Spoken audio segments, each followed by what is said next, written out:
C'est un plaisir de vous retrouver, chers téléspectateurs, dans l'interview d'Africa 24 qui reçoit le ministre congolais Jean-Jacques Bouya, ministre à la présidence de la République, chargé de l'aménagement du territoire et de la délégation générale aux grands travaux. Soyez le bienvenu, monsieur le ministre. Merci. Vous avez devant vous des questions que vous allez devoir lire à haute voix avant d'y réagir. Merci. Donc, je vais me poser des questions. Posez-vous une question. Comment avancent les grands travaux? Un projet pharaonique qui a pour objectif, pour ambition, on peut dire, de changer le paysage congolais dans son ensemble. On peut dire que ces 15 dernières années, pour ne pas être exhaustif, on peut quand même ressortir 3 à 4 catégories, sinon 5 catégories de projets dans les secteurs importants, notamment les infrastructures de transport, les infrastructures d'énergie, des télécommunications, doper des infrastructures de base concernant la santé et l'éducation, ont permis de donner à la République ce qu'il faut pour que le peuple se retrouve.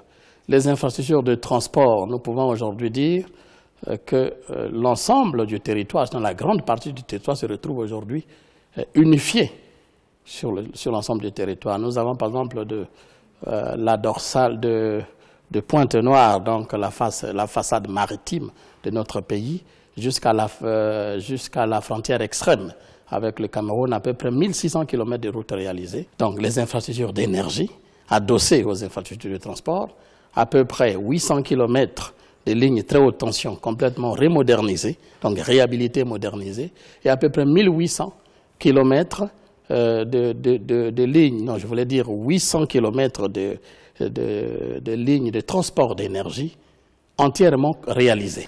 Est-ce que vous savez à peu près combien de projets vous avez en cours? Bon, je ne saurais pas dire le nombre parce que les projets sont importants, mais je peux, dans cet exercice, citer un certain nombre de projets.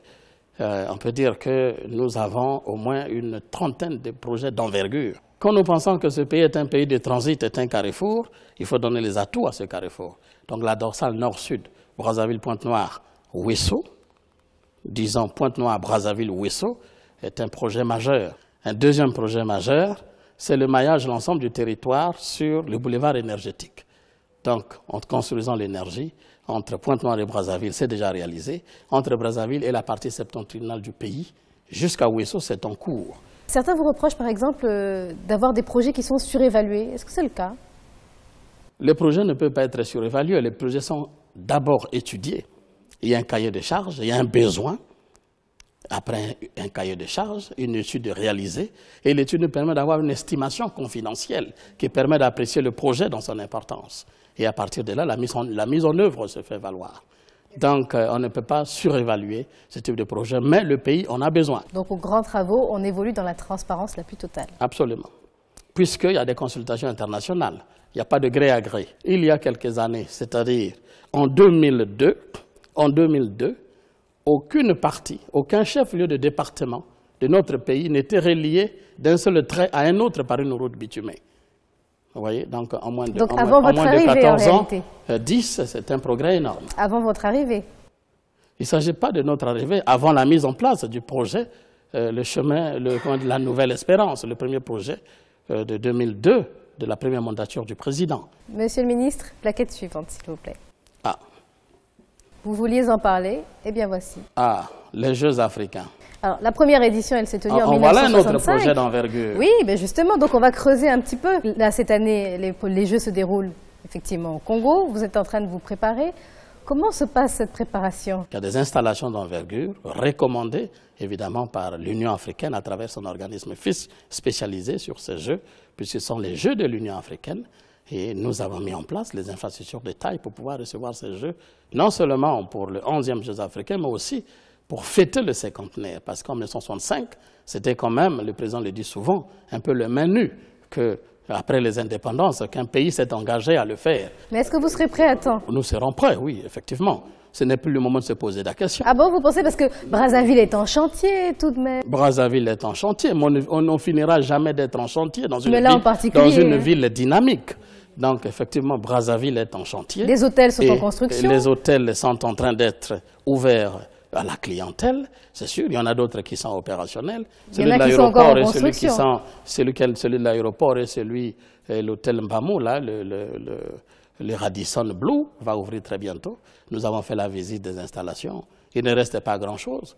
À quelques endroits, on entend les cuisines, à d'autres, on n'entend pas grand-chose. Donc, ces hôtels vont ouvrir. Le village olympique est presque terminé. Il reste les aménagements autour. On est toujours, en Afrique, censé rêver des installations de taille ailleurs, dans les autres continents. Mais quand c'est réalisé en Afrique, on est un peu comme, ah oui, c'est trop énorme. Est-ce que c'est à la taille du continent? Ah bon, oui, vous trouvez? Effectivement. Parce que l'Afrique se retrouve tout entière.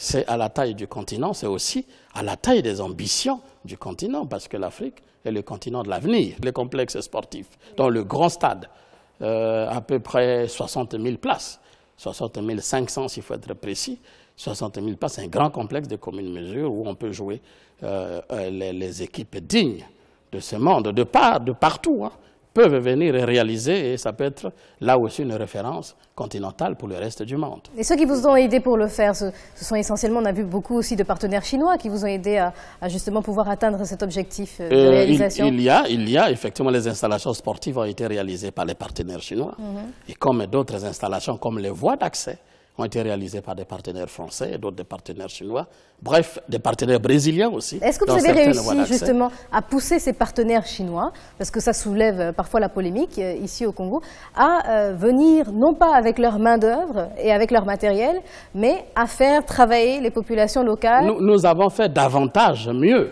puisque ces partenaires chinois qui arrivent, nous avons signé quelque chose d'extraordinaire, parce que l'avenir de l'Afrique, c'est la formation qualifiante, c'est la connaissance, c'est s'approprier évidemment ce type de connaissances. Avec les partenaires chinois qui réalisent dans des installations, nous formons par année des étudiants, 20 ingénieurs en perspective par année, et nous sommes à 80 aujourd'hui en ce qui concerne les travaux publics de bâtiments, par exemple. Ça, c'est un exemple que je cite. Il y a 20 personnes par an, mais la main-d'œuvre en elle-même, est-ce qu'elle est congolaise? Elle est congolaise en partie, mais elle est qualifiante.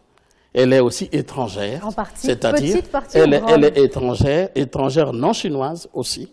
C'est-à-dire, elle bénéficie même à la sous-région, elle bénéficie aussi à la Chine. Et progressivement, nous allons vers l'appropriation par le biais de la formation qualifiante. Et pour les matériaux, alors valables. Et pour les matériaux locaux? Effectivement, les matériaux sont locaux.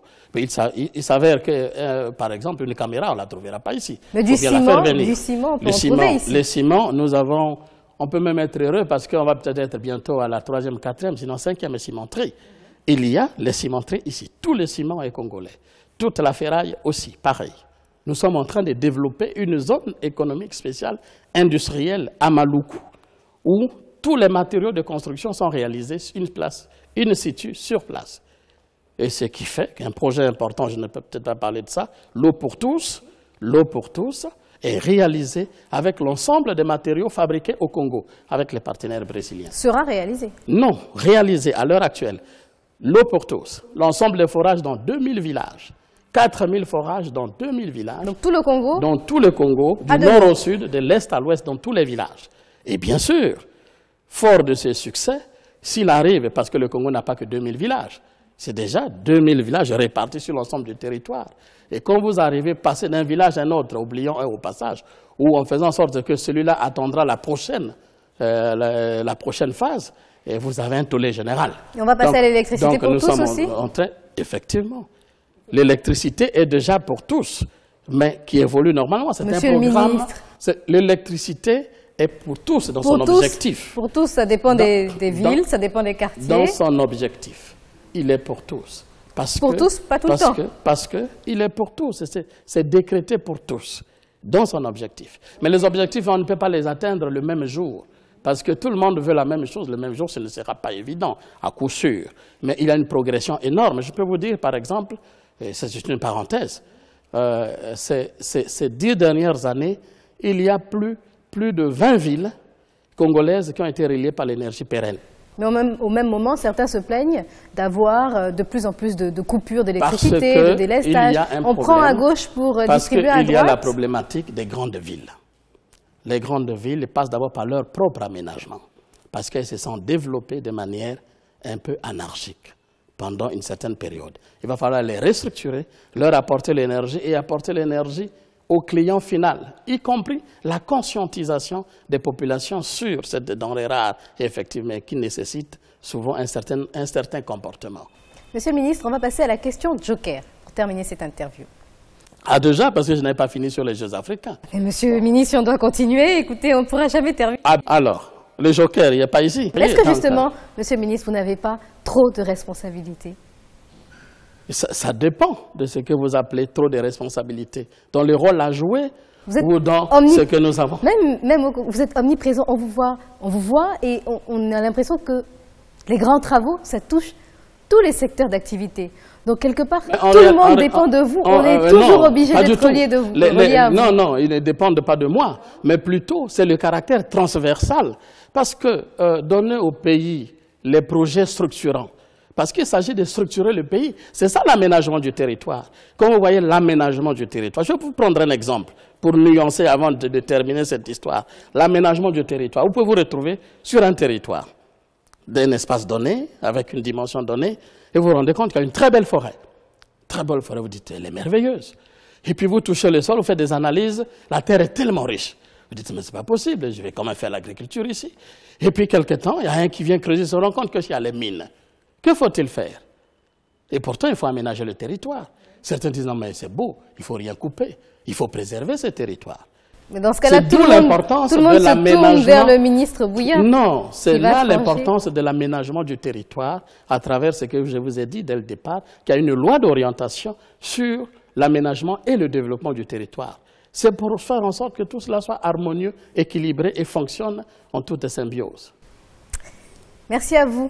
Merci, c'est moi qui vous remercie. Monsieur le ministre Jean-Jacques Bouya d'avoir accepté de répondre à ces questions. Merci beaucoup. C'était l'interview d'Africa 24 au Congo. Merci à vous, chers téléspectateurs. À bientôt.